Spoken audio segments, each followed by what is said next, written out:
नमस्कार दोस्तों, आप सभी का स्वागत है विकास सर की कोचिंग में। आशा करता हूँ कि आप सब लोग अच्छे होंगे और मैं उम्मीद करता हूँ कि आप लोगों की पढ़ाई बहुत अच्छी चल रही होगी। अगर दोस्तों आपकी पढ़ाई अच्छी नहीं चल रही तो दोस्तों करना चालू कर दो, क्योंकि अब समय बहुत कम बचा है। इसलिए अच्छी से अच्छी पढ़ाई करो, पढ़ाई पर ध्यान दीजिए, इधर उधर ना फालतू घूमें, ठीक है। तो दोस्तों आप लोगों को बता दें कि टॉपिक स्टार्ट करने से पहले मैं आपको बता देते हैं कि हमने कौन कौन से टॉपिक कवर कर लिए हैं, ठीक है। सबसे पहले हमने आपको सो दैट पढ़ा दिया है, ठीक, सो दैट पढ़ा दिया है। सो दैट के स्थान पर टू का यूज़ भी करा दिया है। और इससे पहले मैंने सबसे पहले पढ़ाया था आपको यूज़ ऑफ इट, जो कि पेपर से बहुत ज़्यादा पूछते हैं दोस्तों। उसको छोड़ना भी बिल्कुल भी, यूज़ ऑफ इट नहीं छोड़ना है ना। सो दैट भी यूज़ नहीं, सो दैट का यूज़ नहीं छोड़ना है। और आपको सो दैट के स्थान पर टू का भी यूज़ नहीं छोड़ना। ये तीनों टॉपिक्स बहुत ज़्यादा पूछते हैं क्वेश्चन में, इसलिए कोशिश करना है कि तीनों को हम छोड़ें नहीं और इन्हें अच्छे से सीखें। अगर कोई डाउट्स होता है, अगर नहीं समझ में आते तो आप लोग कमेंट्स करना, ठीक है। तो दोस्तों हम स्टार्ट करते हैं फिर आज नया टॉपिक के साथ में, जिसका नाम है हमारा यूज़ ऑफ टू। जैसे अपना सो दैट पूछते हैं वैसे अपना टू पूछते हैं, ठीक है। तो स्टार्ट करते हैं फिर use of to.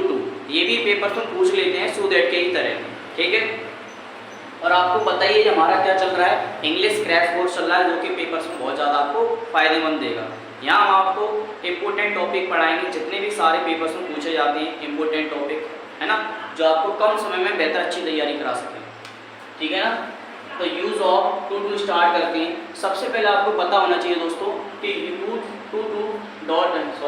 Double two और टू का हिंदी अर्थ क्या होता है, इतना की ही होता है। जैसे आपका सो दैट का हिंदी अर्थ होता है ना, वैसे आपका टू का भी होता है, ठीक है ना। क्या होता है, इतना की होता है, लगा है। इसका यूज हम कैसे करते हैं, सो डॉट दैट के ही जैसे ही करते हैं, ठीक है। अब जी कुछ इसके पॉइंट्स लिखे हैं जिससे जिन्हें पढ़कर हम क्या करेंगे, टू का यूज सीखेंगे, ठीक है। बहुत सिंपल पॉइंट्स लिखे हैं मैंने, अच्छा सीखते हैं तो फिर कैसे कैसे पॉइंट्स लिखे हैं, बहुत सारे लैंग्वेज में लिखे हैं। सबसे पहले क्या करेंगे, हम सब्जेक्ट प्लस वर्ब का यूज करेंगे। क्या करेंगे, सबसे पहले सब्जेक्ट प्लस वर्ब का यूज करेंगे।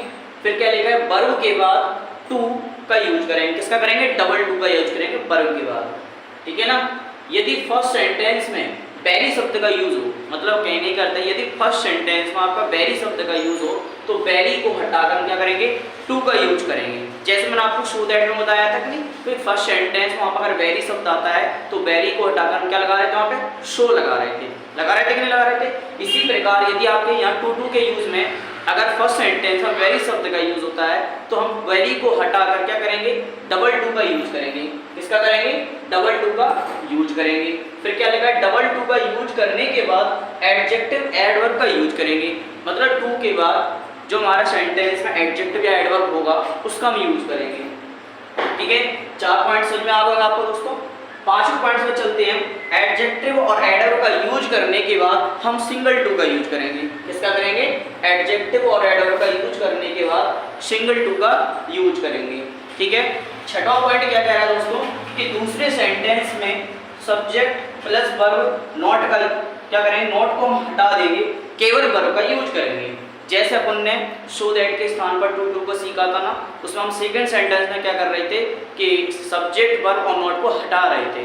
तो यहाँ पे हम क्या करेंगे, सब्जेक्ट वर्ब प्लस नॉट को हटा देंगे और वर्ब की फर्स्ट फॉर्म लेंगे बस, ठीक है। ये तो सारे हो गए इसके पॉइंट्स, वन बाय पढ़ लेना आप लोग। अगर कोई डाउट्स हो पॉइंट्स में तो प्लीज़ कमेंट जरूर करना। अगर कोई भी पॉइंट्स नहीं समझ में आया हो तो मैं वीडियो में समझा दूंगा आपको कमेंट्स के थ्रू, ठीक है। तो यहाँ पे हमने एक फॉर्मूला भी लिखा है इसका, इस फॉर्मूले को ध्यान से देखना आप लोग, ठीक है। क्या फॉर्मूला है, छोटा सा फॉर्मूला है। सबसे पहले सब्जेक्ट आ जाएगा हमारा, फिर वर्ब आएगा, वर्ब के बाद हम टू लिखेंगे, टू के बाद हमारा एडजेक्टिव या एडवर्ब आ जाएगा हमारा, प्लस टू के बाद है ना एडजेक्टिव एडवर्ब, एडवर्ब के बाद क्या करेंगे, सिंगल टू का यूज करेंगे। सिंगल टू का यूज करने के बाद हम क्या करेंगे, वर्ब की फर्स्ट फॉर्म का यूज करेंगे। आया समझ दोस्तों, ये हमारा फॉर्मूला हो गया। अब ये कुछ एग्जांपल्स हैं जिन्हें हम देखेंगे और करेंगे और सीखेंगे कि यूज ऑफ टू का कैसे करते हैं हम, ठीक है। तो सबसे पहले स्टार्ट करते हैं। क्या लिखा है सेंटेंस में, he was weak, he could not walk. यहाँ पे क्या करना है, टू का यूज करना है। तो कैसे करेंगे, ही, फिर मैं लिखूंगा वॉज, फिर क्या लिखा है, वर्ब का यूज करने का क्या करेंगे हम, डबल टू का यूज करेंगे, ठीक है। फिर हमारा क्या, एडजेक्टिव वी का यूज करेंगे, ठीक। कॉमा को हटाकर क्या करेंगे, सिंगल टू का यूज करेंगे। सिंगल टू आ गया हमारा, फिर क्या मैंने क्या दिखाया था यहाँ कि दूसरे सेंटेंस में यूज सब्जेक्ट वर्ब नॉट को क्या करेंगे, हटा देंगे, केवल वर्ब का यूज करेंगे। तो यहाँ पे हमने सब्जेक्ट हटा दिया, वर्ब हटा दी, नॉट हटा दिया, तो बचा आपका हमारे पास वर्ब बचा आपका। आया समझ दोस्तों। इसी प्रकार हम दूसरे सेंटेंस पर चलते हैं। क्या लिखा है, he is very ill, he can not go to college today. ठीक है ना। तो इसको बनाएंगे, कैसे बनाएंगे, देखो बनाकर दिखाते हैं आपको। सबसे पहले हम ही लेंगे, फिर हेल्पिंग वर्ब इज लेंगे, फिर वेरी आया सर इसमें दोस्तों, क्या आया, वेरी। अगर फर्स्ट सेंटेंस में वेरी आता है तो वेरी को हटाकर हम किसका यूज करेंगे, डबल टू का यूज करेंगे। किसका करेंगे, डबल टू। तो मैंने टू लगा दिया, फिर यहाँ पे एडजेक्टिव इल लिखा तो मैंने इल लिख लिया। ठीक है ना दोस्तों। कॉमा को हटाकर हमें सिंगल टू का यूज करना है। अब सिंगल टू का यूज करने के बाद दूसरा सेंटेंस हमारा ही कैन नॉट, इसको क्या करेंगे, हम हटा देंगे।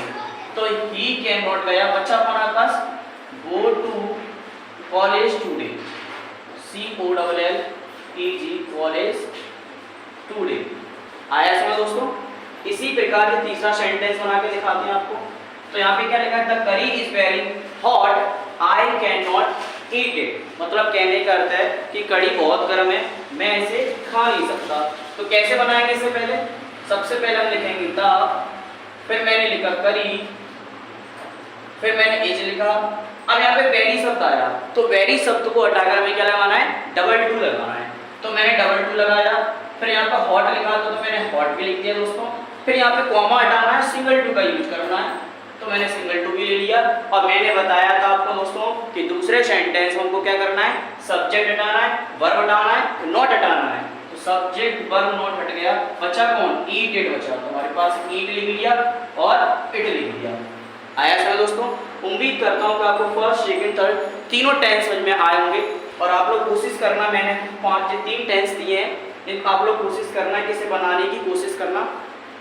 अगर आपको कोई नहीं है, कुछ चीज़ समझ में नहीं है तो बताना मुझे। 3 सेंटेंस दिए हैं, कोशिश करना आप लोग बनाने की। अगर कोई डाउट्स हो तो प्लीज़ दोस्तों बताएं। ठीक है।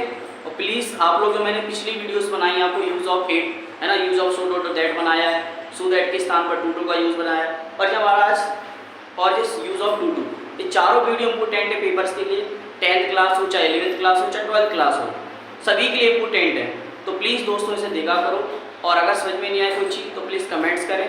और दोस्तों सपोर्ट कीजिए, चैनल को सब्सक्राइब कीजिए और लाइक कीजिए, शेयर कीजिए। अपने जो दोस्त भाई बहन जो भी 10th क्लास में, 11th में, 12th में, इस साल कौन से गो इंग्लिश क्रैश कोर्स है, इसको अच्छे से पढ़ें और अपने नंबर्स को अच्छे से, एक एक नंबर बहुत इंपॉर्टेंट है अपने लिए पेपर में पास होने के लिए। तो कोशिश करना कि नंबर्स हमारे जाए नहीं, तो कोशिश करो इन टॉपिक्स को कवर करें। तो प्लीज़ दोस्तों अगले टॉपिक्स में आपको तो प्लीज़ दोस्तों आप लोग अगले वीडियोस में आपको मिलते हैं हम। इस टॉपिक के साथ में मिलेंगे आपको यूज़ ऑफ अनलेस और इफ़ के साथ में मिलते हैं, जो कि पेपर्स में बहुत ज़्यादा पूछते हैं पेपर्स में। तो जुड़िए हमारे साथ, विकास सर की कोचिंग के साथ, और सपोर्ट कीजिए दोस्तों।